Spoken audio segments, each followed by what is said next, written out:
məsləhət verir? Birincisi, əgər insan yəni asiliklər üzərindədirsə, nə etməlidir? Birincisi, Allaha dua eləməlidir.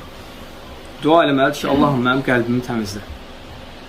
Çünki hər dəfə günah olanda qəlbə qara bir nöqtə düşür.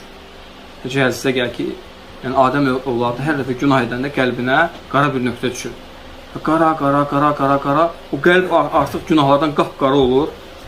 Görürsən ki, nə haqqı qəbul edir, nə də münkəri inkar edir. Qəlb qaralıb. Günahlar səbəbdir ki, insan haqqı başa düşmür. Bax, o günahların ən böyük təkəbbürlükdür. Ona görə Allah Quranda deyir ki, "Sənasrifu an ayatiyəllezina yetəkəbbəruna fil ardı biğayril haqq." Yer üzərində təkəbbürlüklə gəzənlərdən ayələrimizi çevirdik. Yəni onlara elmi müvəffəq eləmədik. Ona görə alimlər deyir ki, əgər insan elmə müvəffəq olmursa, səbəblər axtarmalıdır. Deməli ki, nəyə görə mən müvəffəq olmuram? Nəyə görə mən xeyrə, salih əmələ müvəffəq olmuram? Deməli, problem var, asilik var. O qarşı tövsiyə olur ki, birinci dua eləsin. Çünki Allahım qəlbimi təmizlə, Allahım qəlbimi xəstəliklərdən, şəhvət xəstəliyindən, nifaq xəstəliyindən və başqa qəlb xəstəliklərdən uzaq elə. Riyadır, şirkdir, ucubdur, sumadır, uzaq elə bunlardan. Riya aydındır. Suma eşitdirməkdir. İnsan ibadət edir, eşitdirir ki, bunu elədim, ümrəyə getdim, həccə getdim, filan yerdə, ümrədə belə elədik, həccdə belə elədik, gecə namazına durdum, belə elədim və s. Bunlar sumadır, eşitdirməkdir. Eləyəndə ixlasla eləyir, yalnız Allah üçün, sonra yiyib danışır. Sanki riya etmiş kimi bir şeydir. Bir də ucub. Ucub nədir? İnsanın öz nəfsinə təəccüblənməsi. Bunlar qəlb xəstəliklərdir. Qəlb xəstəliklərində həmçə şəhvət xəstəliyi.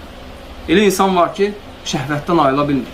Allaha dua eləməlidir ki, ayrılsın onu. Və həmçinin qardaşlarla bir yerdə olmağı. Allahın əli cəmaatın üzərindədir, hədisdə gəlir. Nə qədər o cəmaatla da o şeylərə düşməyəcək.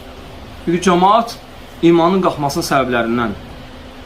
Sahabələr Allah Rəsulunun yanına gələn imanları qalxardı, cəmaatda olurdu. Hətta bəziləri ki, evə qayıtdığımızda imanımız zəifləyərdi. Ona görə yəni, biz insanıq, hər birimizdə iman qalxır və düşür. Kulli əməlin şirra. Necə ki, hədisdə gəlir, hər bir əməlin yəni üstün bir vaxtı var. Və kulli şirratin fətra. Hər bir aşıb daşan vaxtın, imanın qalxan vaxtın bir düşmə vaxtı var. Fəmən kənə fətratuhu ilə sünnəti fəqad əfləh. Kimin o imanın düşən vaxtı mənim sünnəmə qaydarsa, o nicat tapar. Və mən kənət ilə qeyri zəlik. Ondan başqasına yönələrsə, fəqad hələkə, həlak olar. Ona görə o həlak qapısıdır. Gərək heç olmasa insan iman düşəndə, yəni vacibləri yerinə yetirsin və böyük günahlara düşməsin.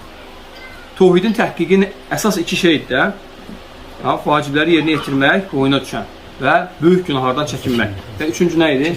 Kiçik günahlarda davamiyyətli olmamaq. Ola bilsin ki, insan kiçik günah edir, amma davamiyyətli edir.